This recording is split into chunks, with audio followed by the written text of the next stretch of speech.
This episode is proudly supported by Westholme Australian Wagyu. Here's Stephen Sinclair from Jackson's on George. In general, Westholme, I use several items on the menu from them. I always look to source products for their flavour. And with Westholme, I think they deliver that 100%. Australian Wagyu, in particular, Westholme is world class. Westholme is recognised for their quality all over the world. And then that's why, and when I tried it, and I absolutely love the flavour. This is, why I decided to put them on the menu. Westholme believe that when nature leads, flavour follows. Learn more at westholme.com. Being genuine, being approachable, being adaptable, really reading the room or reading the guests and understanding what they want. You probably hear it lots in hospitality, the guest is always right, but I think it's really important to have forward thinking and try and think of what the guest would want next. This is the Deep in the Weeds podcast. I'm Anthony Huckstep. After a decade or so running someone else's restaurant, what's it like taking the leap yourself and opening your own establishment? What are the pitfalls in getting opened and what are the triumphs? Jack Reid is the co-owner of Avia in Sydney. Jack, how are you? Very well, thank you, Huck. And yourself? It's great to get you on the show. You're in the build-up to the opening of your own restaurant. How are things going? Look, things are going well now. It's been like a rapid couple of weeks and a couple of months, I should say. The tradesmen have just kind of left this week, and it's starting to become and turn out into a real restaurant. Other than that, it's been dusty and dirty and everything, but it's starting to turn around. So we're really looking forward to it. It's in an interesting little nook in the city there in Darlinghurst. Have you had to do much to the building and inside? So the foundations of the restaurant was essentially pretty much here. It's been operating as a restaurant for many years, as you're probably aware. The whole room was wrapped in sort of white tiling. And what we've done is we've given it a bit of a facelift, given it a new paint of coat, and sort of wrapped the room in like a wood paneling. I've got a friend of mine who's a joiner. He's come in and done an amazing job. He's done it all himself, and it gives the room a bit of warmth. You've been involved in running restaurants for a long time, but what's this been like for you personally, building up and creating your own? It's been new. It's different challenges every day, that's for sure. It's my first opening of a restaurant, so I think, waking up each day, just having a task list, trying to get through it, and then getting thrown hurdles for each day, and the workload just piling up. But it's been super fun and exciting. I think the first initial process of doing it was just myself and Steph, behind the laptop, racing around in the cars, meeting people and stuff, and then going to spaces and dealing with lawyers and dealing with real estate agents, which is all new to us as well. And then once we got the space, it was just a massive sigh of relief. But then the real work actually started from there. Tell us a little bit about the partnership that you've got with Stefano Morano. I know you've worked with him previously, but how did the decision come about to open a restaurant together? Look, as you know, Steph and I met at the Apollo around 2013, 2014, and just kind of formed a really good relationship, both professional and outside of work there. We lived around the corner from each other. We'd catch each other down at Bronte in the mornings. He'd be walking his dog, I'd be having a swim. And we'd always just chat, It was a lifelong dream for both of us to kind of go on our own venture and open our own space. But we'd always throw conversations loosely around, how cool would it be this? How cool would we do this? And a while back, he gave me a call and was like, look, let's sit down and chat. And so we sat down, had a conversation, and he was kind of just locking into things with Swell House, and I was pretty in a serious role with the Apollo Group, and I was I can't take on anything at the moment. And then it rolled round. I finished up at the Apollo, and I did some traveling this year, and I was actually sitting in Greece, and he gave me a call and was like, "Look, mate, I think it's go time. I think this is it." And I was kind of like, all right. And then he was in Naples at the same time, and I was like, okay, cool. Give me a couple of days to think about it. And then we hopped on another call a few days later, and we actually arrived back in Australia on the same sort of week, coincidentally. And then since then, it was like ball rolling, foot to the floor sort of thing. So, yeah. Was it hard finding a location, or did you have sort of certain suburbs in mind? Like, what was the process there? Look, I think inner city suburbs was always a goal for us. The Potts Point, Darlinghurst, Surrey Hills, Paddington, broader area. We viewed many sites. We actually really had our hearts set on a site in Liverpool Street in Darlinghurst, just opposite Darlow Bar. And we were going through the motions with that, and then I was sitting up late one night, and I actually came across this site online, and I sent it to Steph. He was up as well, and we didn't get the best vibes from it initially, and then I was like, come on, we've like seen so many places, we've got to go through and check out this place. And as soon as we walked in, we were kind of like, yes, this is a vibe. It's a corner spot. It's right just at Taylor Square there, so it's like a nice pedestrian area. You feel like you're on the main drag, but you're also off the main drag, if you know what I mean. I kind of really like the fact that we're in a laneway, seeing the graffiti and stuff, but also having a really warm and comforting environment inside. It has a bit of like grunginess to it. Yeah, it's a really unique little space there, and you're right. It's right in the heart of that sort of activity in Darlinghurst, but sort of tucked away. Tell us a bit about Avia and the concept and what you guys are going to do. So the concept of Avia means grandmother in Latin. Steph really, really. Let me start that again. Steph, his cooking is always taught through his grandmother and through generations of her, and he really wanted to pass on that through and show everyone what it is. And as we always spoke, we want something warm, we want something welcoming, we want something really inviting for everyone. We wanted something to show his style of cooking through his heritage, and also I wanted to show a style of hospitality that's like really warm, welcoming, and genuine. That's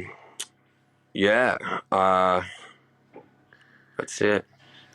You've been doing that style of hospitality for a long time now, which we'll dive into. But take us back to when you were young. Whereabouts did you grow up, and did food play a big role in your life?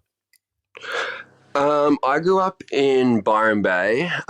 Food for me as a kid was, mum is an absolutely amazing cook, always has and always will be. I think everyone will say that about their own mother. But food for me, look, it didn't really come into my life and grab my attention until after I left school.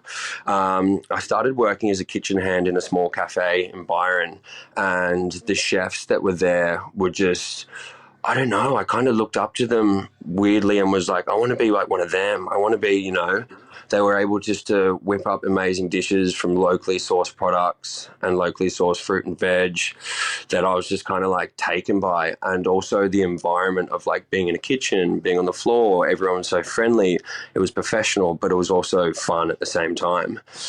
So I was working as a kitchen hand there, and I loved it. I absolutely loved it. And the business owner, after being there for just over a year or so, was like, that's it, Jack, next week you're on the floor. And I was like, I don't know about that. And he was just like, look, mate, you've shown yourself in the kitchen. Unless you want to learn, pursue cooking and really learn the trade, come out on the floor, and I reckon you'll really benefit. And then from there, I literally just started running coffees and running food, very, very, very basic. And then moving on from that, I came down to Sydney I kind of did some traveling, and then came home, and my parents were like, "All right, you've got 3 weeks." Not to like in a bad way to kick me out, but they were like, "You need to go and experience some city life and some city living." So they organized for me to stay at a family friend's house, and then I came down and I started working at a pub in Surrey Hills.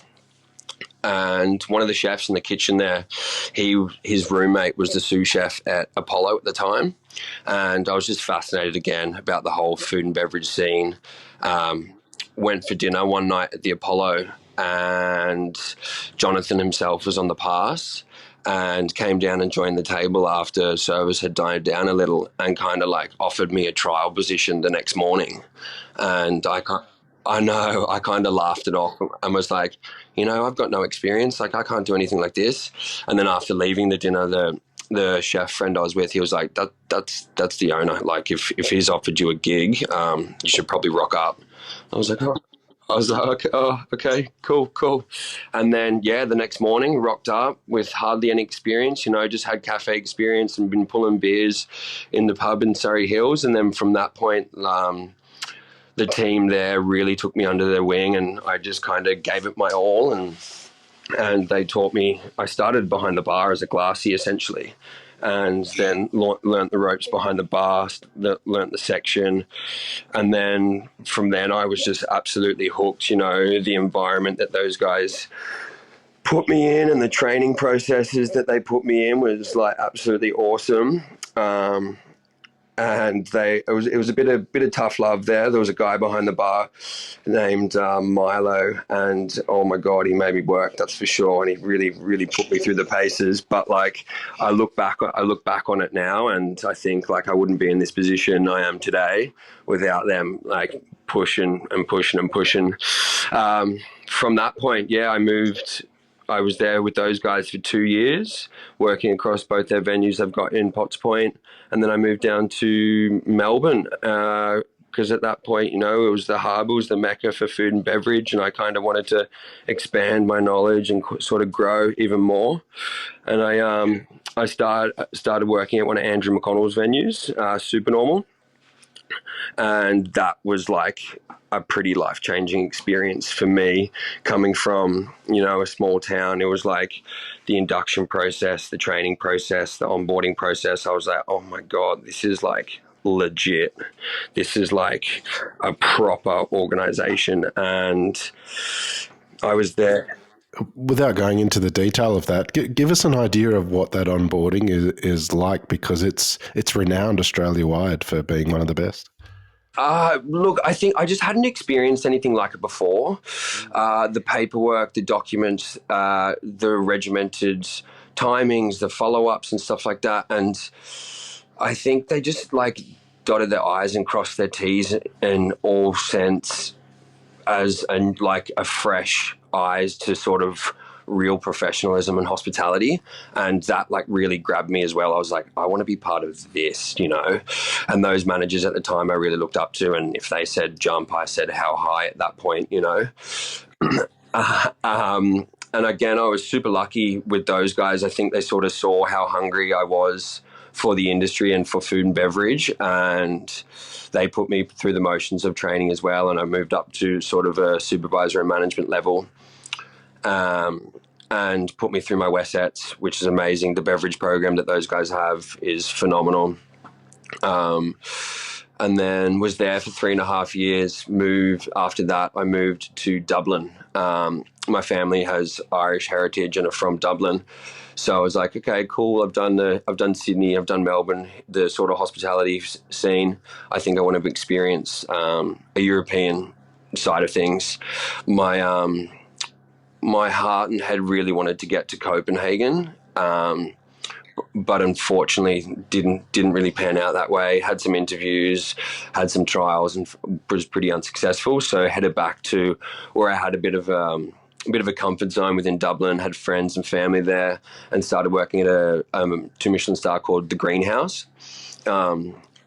Unfortunately, it's closed. It didn't make it through COVID, but started that again. That was like such an eye-opening experience, from working in venues in Sydney, which is like the Apollo, and then Melbourne, where it was just like a high standard of service, but high volume, loads of covers, 7 days a week, kitchens open till late in the evening, going into like a 16-table Michelin star restaurant where I was wearing a 3-piece suit and felt felt gloves to pick up cutlery and stemware, and I was just like, this is like a whole nother level.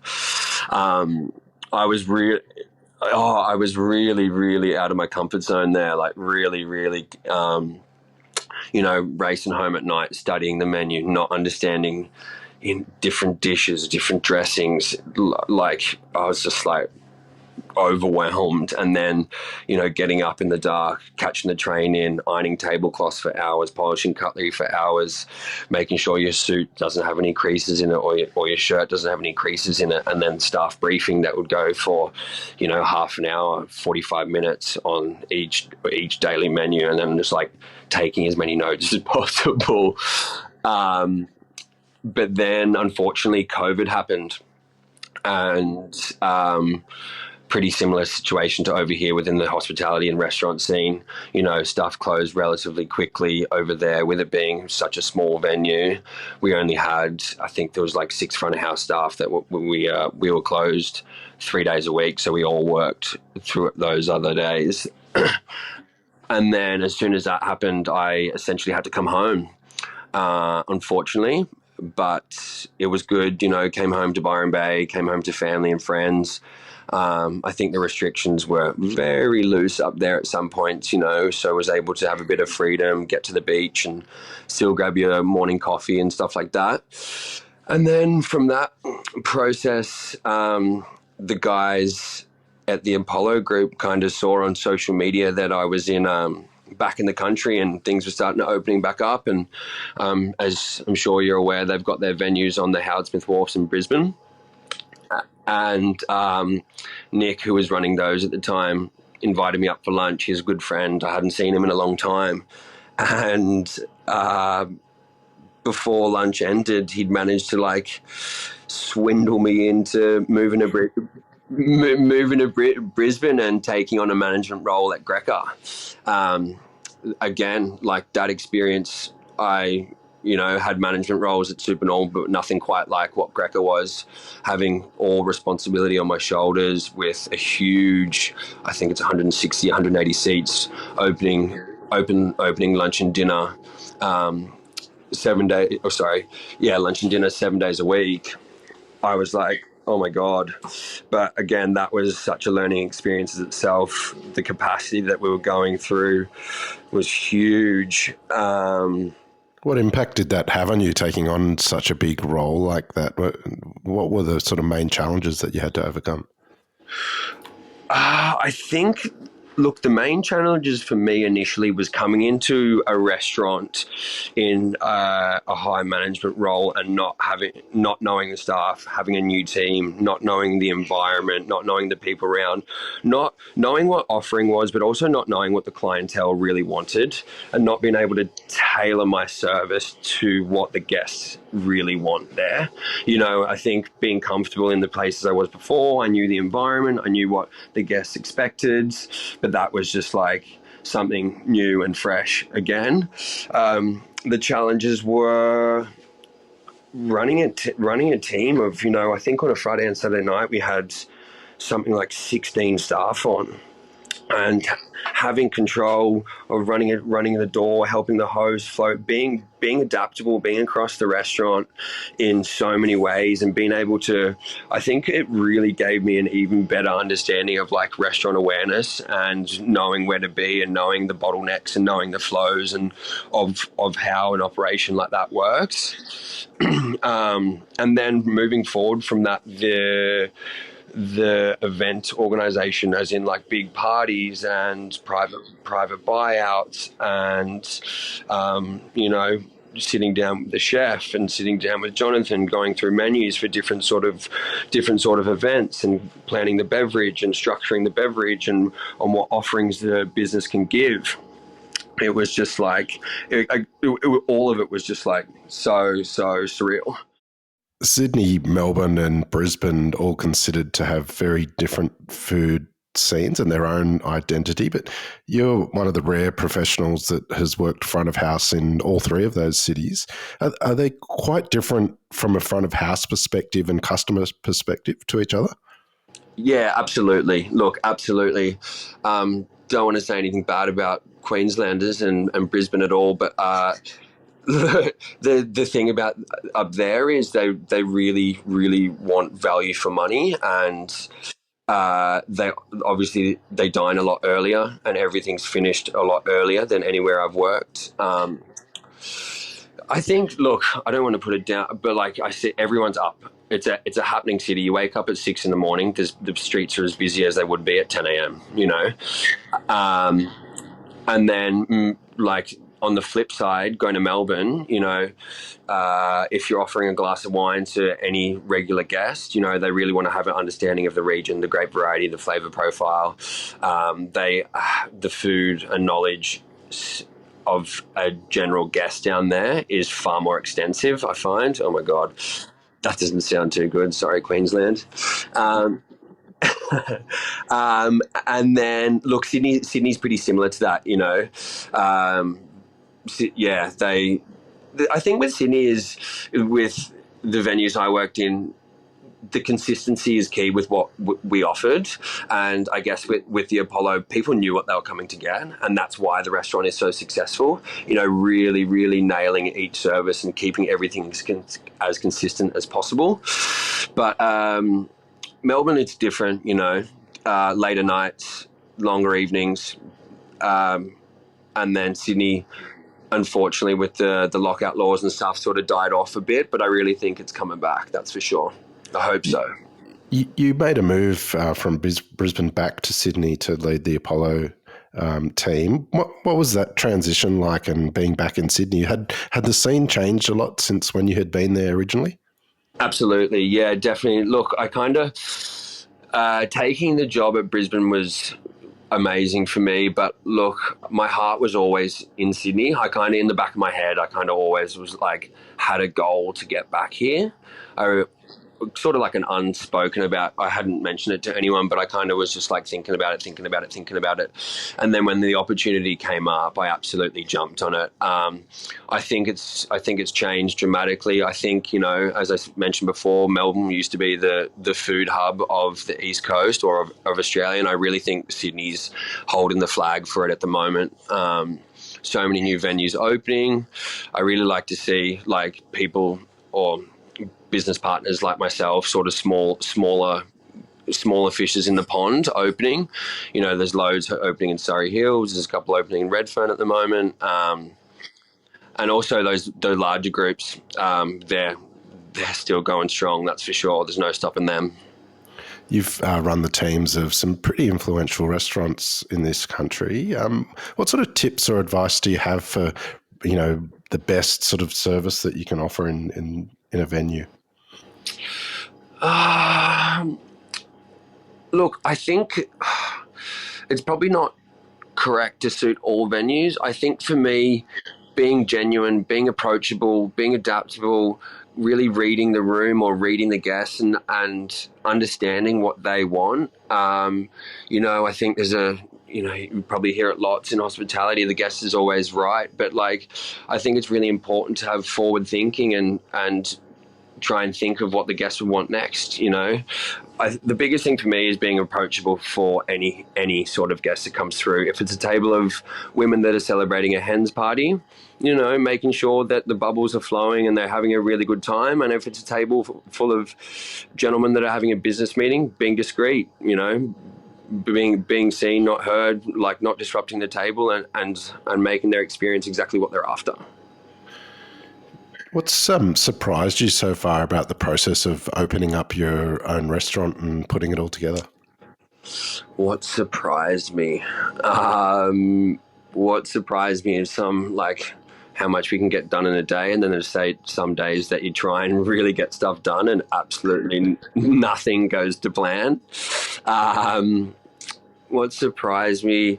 Look, the surprised me is like Stefano. He's absolutely smashing things out of the park at the moment. You know, getting emails and text messages at 1:30 in the morning about like crockery or about cutlery or about a supplier and stuff, and I'm just like, mate, you need to sleep. Like, just surprising me on how driven he is to get things off the ground, which is awesome. Surprising as well how quick we can turn it around. Look, like we didn't get the keys to this place. We got the keys on September 12th. Oh no, sorry. We signed the lease on September 12th. We got the keys on the 18th, and we're looking to open. Ideally, we were planning to open on the Friday the 1st. Things haven't gone as planned as openings do, so we've pushed it back to the 8th. So we've got everything lock and loaded and ready to go. I'm sure that things are still in planning in regards to food and stuff like that, but has there been a dish or two that's going to be on the menu that you've been privy to that you can tell us about? Guys, I highly recommend the snapper tail. Most definitely. Yeah, I think we've put it up on our socials the last couple of days. I'm not going to give too much away, but the snapper tail will be the winner for sure. How about the food and the beverage offering that you're doing? Tell us a little bit about how you've tailored that menu. The beverage offering, so in regards to cocktails, look, we really, really want to use Italian-based Amaros and spirits and sort of stick to that stuff. We're going to be really streamlined, super twist on classics, but also using some Australian native ingredients as well. Our big focus is to like really smash some 5 cocktails and then have a high focus on the wine list and some premium spirits. That is also very in the works at the moment. That's kind of just coming to the surface this week. I've got a good friend who's been helping us, good friend of both Steph and I, who's been helping out with the wine list, Evan Mitchell. He was at the Apollo for years and he consulted for a few venues across Sydney years ago as well. And then I'm also getting some help with the cocktail list. And it's all actually coming together, which is great. Really good to see. But sorry, to answer your question properly, twists on classics, 5 that are really good, some high-end spirits, and a really decent wine list, mainly focusing on European wines, but having some Australian in there as well. How are you feeling at the moment? You're sort of on the cusp of opening your very first venue. What's it feel like? Man, it's very, very surreal. As I said, the tradesmen have literally just packed up this morning. A friend of mine, Leon, was doing all the woodwork, and I was in here helping him out until about 9:30 last night. And after he packed up all his tools last night, we kind of gave the floor a sweep. I was just like, oh my God, like this is really happening. It's been a dream of mine since 2013, 2014, and to really have my own venue and bring something to life that's got, a piece of me in it. And the penny hadn't really dropped for me, to be completely honest, until like last night. Like when all the machinery was out, it started looking like an actual restaurant. I was like, oh my God, this is crazy. But it's going to be amazing. I'm so looking forward to it. It's something that I've wanted to do my whole life. And to be completely honest with you, I didn't think it was going to happen so soon. As in, I didn't think it was going to, I thought I had a couple of years under my belt working for a group or working for another venue. But, once kind of Stefano and I put our heads together, it was like, let's do this. Well, you've had an amazing career so far in the front of house of venues and about to open your own venue. What do you love about what you do? Oh, you get asked that a lot, I guess, in hospitality. Look, I think I've been told by many managers over the years, like welcoming someone into a venue is like you throwing your own house party. You want to treat those people like you're in your own house. And what I love about what I do is making people smile, making sure they've had a good time. You know, when people leave the venue saying, and you've made their night, making people have an amazing birthday. Like, yeah, I guess, you know, service in hospitality can really turn around a night. You know, food and beverage is the key of it. But if you have a good waiter, or if you have a good host, or you have a good som, they can really make someone's evening. And that's kind of what ticks the boxes with me. Well, Jack, it's very exciting. You're on the cusp of opening Avia. I look forward to seeing what it's all about when the doors open. Loved having you on Deep in the Weeds today. Good luck. Keep in touch, and we'll catch up again soon. Thanks very much. Looking forward to having you in. This is the Deep in the Weeds podcast. I'm Anthony Huckstep. Stay tuned as we take a deep dive into the lives of the incredible people who ply their trade in the food and hospitality sector. Special thanks to executive producer Rob Locke for making this all happen. Follow us on Instagram at Deep in the Weeds Podcast, or email us at podcast@deepintheweeds.com.au. Stay safe and be well.